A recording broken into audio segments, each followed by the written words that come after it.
کے ایس بل یونیورسٹی میں ایک طالب علم نے اشکال کیا کہ یہ جو مخلوق ہے کائنات، اس کے بارے میں کہا جاتا ہے کہ کسی نے بنایا، خود سے نہیں بن سکتی، تو اللہ کے بارے میں بھی تو اشکال ہوتا ہے کہ کسی نے، وہ خود سے کیسے ہے ہمیشہ سے؟ اب دیکھو اللہ کے بارے میں ان کا مقصد تو اعتراض نہیں تھا، وہ تو ایک اپنی کنفیوژن دور کرنا چاہتے تھے، لیکن جو ایتھیسٹ ہیں نا وہ اس طرح کی بات کرتے ہیں، وہ بھی یہ گڑبڑ کر رہے ہوتے ہیں کہ اللہ کے بارے میں جو اعتراض ہو رہا ہے کہ وہ ہمیشہ سے کیسے ہو سکتا ہے، اس اشکال کو تو لفٹ کرا رہے ہیں، لیکن کائنات کو انہوں نے ہمیشہ سے فرض کر لیا، اس اشکال کو کھاتے میں لانے کے لیے تیار نہیں ہے، یا یہ کائنات خود سے وجود میں آئی ہے، اس پر جو اشکالات ہوتے ہیں اس کو لفٹ کرانے کے لیے تیار نہیں ہے۔ ارے اگر عقل کی بات کر رہے ہو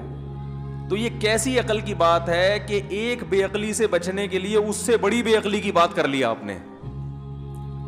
بھائی اگر اللہ ہمیشہ سے نہیں مانتے اللہ کو کہ وہ خود سے ہمیشہ سے ہے، تو پھر یا تو یہ کائنات ہمیشہ سے ہوگی یا یہ کائنات خود سے وجود میں آئی ہے۔ کائنات کا ہمیشہ سے ماننا یا کائنات کا خود سے ماننا اس لیے غلط ہے کہ اس کائنات کو ہم اچھی طرح جانتے ہیں، جس چیز کو ہم جانتے ہیں اس کے بارے میں بتا سکتے ہیں، جس کو جانتے ہی نہیں ہے اس کے بارے میں یہ فیصلہ کرنا کہ ہمیشہ سے کیسے، ہم کہیں ہمیں پتہ ہی نہیں بھائی وہ ذات ہے کیسی۔ جس کائنات کو جانتے ہیں نا، جس کے بارے میں یہ پتا ہے کہ اس کائنات میں جو بنی ہوئی چیزیں ہیں ایک کنڈیشن سے دوسری کنڈیشن میں چینج نہیں ہو سکتی، جب تک کہ کوئی چینجر نہ ہو، کوئی چینج کرنے والا نہ ہو، تو وجود میں کیسے آ سکتی ہیں؟ مثال کے طور پر یہ پنکھا ہے، یہ بنا ہوا ہے نا، اب یہ رکی ہوئی حالت میں ہے، یہ حرکت میں آئے گا۔ اب کسی ایتھیسٹ کے سامنے آپ یہ اشکال کریں، یہ دعویٰ کریں کہ یہ پنکھا جو رکا ہوا ہے یہ خود سے حرکت کرے گا، صرف میں یوں کر کے دیکھوں گا اس کو، یہ حرکت کرے گا، وہ مانے گا؟ بول دے کیوں نہیں بھائی، کبھی بھی نہیں مانے گا۔ آپ کہیں اس پہ کرے گا یار، وہ کہے گا تو بھائی 1 کروڑ روپے بھی دے دینا مجھے، میں نہیں مانوں گا یہ، جب تک کوئی موومنٹ کے لیے کوئی سبب نہیں، ہوا چلے یا آپ کی آنکھوں سے کوئی شعائیں نکل کے جا رہی ہیں اس کو گھمانے کے لیے، یا پیچھے سے بجلی آئے جو گھمائے، ورنہ یہ قیامت تک ایسے کا ایسے ہی رہے۔ اور پاکستان میں تو اس کا تجربہ ہے، جب بجلی جاتی ہے دیکھتے رہتے ہیں پنکھے کو حسرت سے، 6 گھنٹے گزر جاتے ہیں، کسی ایتھیسٹ کو فون کرو، بولا یار یہ کیوں حرکت نہیں، خود سے حرکت تو کرنی چاہیے، وہ کہے گا بھائی کبھی بھی، جب تک KESC والوں کی غیرت نہیں جاگے گی یہ کبھی بھی حرکت نہیں کر سکتے، اس کے لیے غیرت بھی ہونا ضروری ہے۔ غیرت اور بجلی یہ تمام چیزیں مل کے کیا کریں گی اس کو، غیرت سے بجلی پیدا ہوگی، حقیقت ہے نا۔ ہمارے ہاں بجلی صرف پانی سے پیدا نہیں ہوتی، غیرت بھی ہونی چاہیے اس کے لیے، وہ تو دوسرے ملک ہیں، وہ پانی تو ہے اللہ نے، وہ سب کچھ ہے، لیکن وہ غیرت نہیں ہے نا، سو رہے ہیں پڑے پہ بٹن دبا کے بھول گئے۔ تو اب مجھے ایک بات بتاؤ کہ موومنٹ کے لیے ضروری ہے کہ کوئی حرکت دینے والا ہو، اس کے بارے میں کوئی کہے کہ یہ خود سے ایک دن آئے گا، پنکھے کو غیرت آئے گی اور وہ کہے گا کہ KESC والوں کو تھی حیا نہیں آ رہی، میں خود ہی گھوم لوں یار، نہیں ہو سکتا، کروڑوں اربوں کھربوں سال گزر جائے یہ نہیں ہلے گا، 100 ڈارون پیدا ہو کے مر جائیں گے مگر یہ ہلنے کا نام نہیں لے گا، حقیقت بتا رہا ہوں۔ اب ایک بات بتاؤ کہ یہ پنکھا جو ایک کنڈیشن سے دوسری کنڈیشن میں چینج نہیں ہو رہا، جب تک کوئی چینج کرنے والا نہ ہو، یہ بن کے لٹک سکتا ہے اوپر؟ بتاؤ نا میرے بھائی،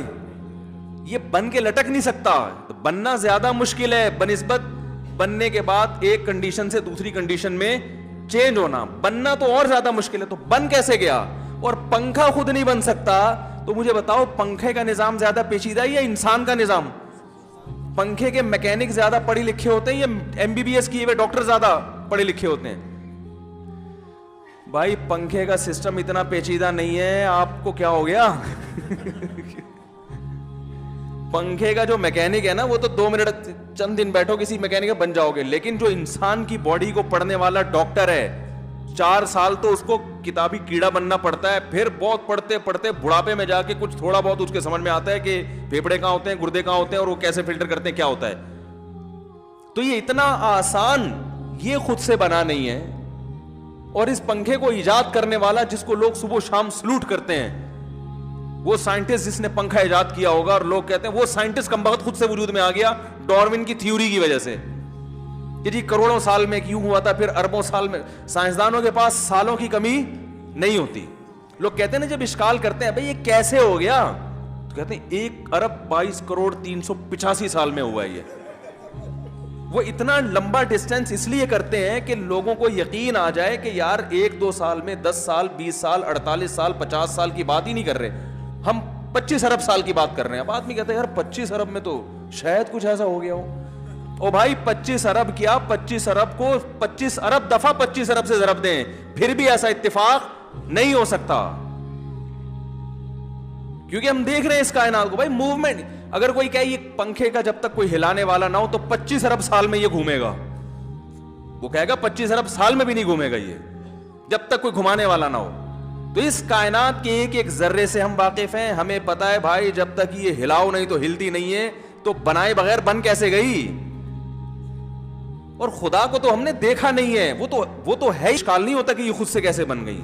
ہر باطل کی یہ عادت ہے کہ وہ ایک اعتراض کر کے پتلی گلی سے نکل لے گا, لیکن اس کو پتہ نہیں ہے کہ میں جو اعتراض کر کے جس راستے کی طرف جا رہا ہوں اس پہ 100 اس سے 20 گنا زیادہ اعتراضات ہوتے ہیں. تو اعتراضات کے جواب دینا, حق کو کی پہچان کے لیے ہر اعتراض کا جواب آنا ضروری نہیں ہے. اتنا کافی ہے کہ آپ حق کو چھوڑ کر جس راستے کی طرف جا رہے ہو اس کے بارے میں آپ کا ضمیر کیا کہتا ہے, وہ کیسے صحیح ہو سکتا ہے.